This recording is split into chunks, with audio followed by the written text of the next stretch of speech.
We're back here at the NRA Annual Meeting in Atlanta. I'm here with Jim Supica and Phil Schreier from the NRA Museums, and we've got some of the gun collectors over here for special Curator's Corners. I love it, I love it, I love it. Who's up next, gentlemen?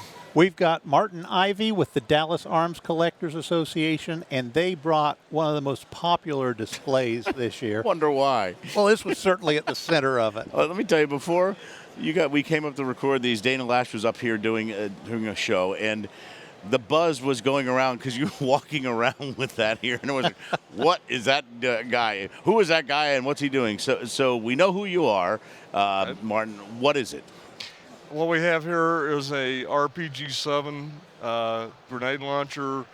It's deactivated, of course, with a deactivated grenade in it. It is from the mid-'80s era.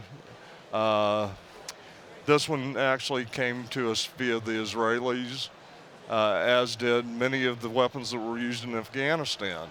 It was a strange bedfellow situation. The Israelis, the CIA, supplied a lot of weapons, comm block weapons that were captured in the 67 and 73 Arab-Israeli wars. The CIA bought them from the Israelis and provided them to their enemies, basically, fundamentalist Islamic Mujahideen in Afghanistan to fight the Russians. Wow, this thing's been around. So how did it find its way from there quickly to you? I've been in collecting Soviet military for 35 years. You have any tanks? No. No, that's next, right? Yeah. Martin's published a book on AK-47 bayonets. It's considered the reference work on the subject. All right, so who wants to handle telling us a little bit about this thing technically? What does it do? How does it work?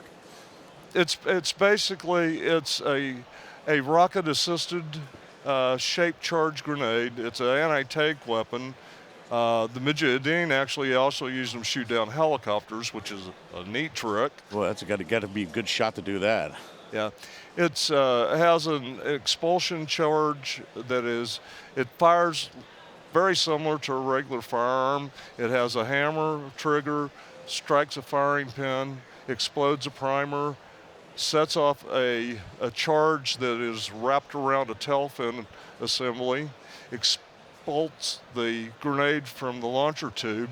Look, the grenade goes down 15 to 25 meters, and the rocket booster kicks in. Mm-hmm. And then as it hits, it's a standard shaped charge, explodes, and it has about a kilo, 2.2 pounds of Semtex or some similar plastic explosive with a metal cone, and we'll take out most light armor, and it's party time. Yeah, get that thing downrange. I have a little bit of personal experience with one of these. Do we want to hear the story? Should we screen it for? No, go ahead. No. Well, there was language that's inappropriate for television, which is not uncommon when one whistles across the front end of your Humvee when you're driving down towards Baghdad. Yeah. They evidently some Iraqis were upset with their marksmanship skills because they were shooting these all over the place and they weren't hitting what they were aiming at. So taking a tip from Ben Franklin, they started tying cloth tails to them, thinking a kite works on a kite. Why not an RPG? And so the vocabulary there followed "what was that" as it went across the front end of the Humvee. We realized they weren't actually targeting us.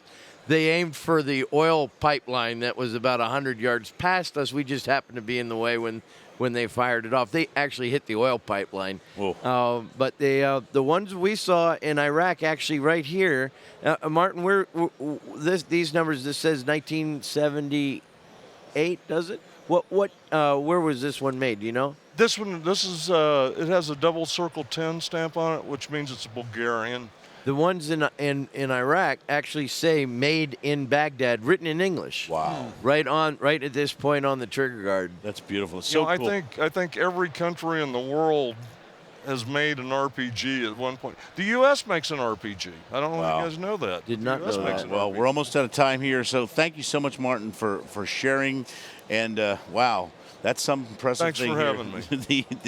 I think it's the first time on Curator's Corners we've actually had an RPG on. So, guys, thanks It is so the much first. for being on Curator's Corner on NRA TV. Welcome.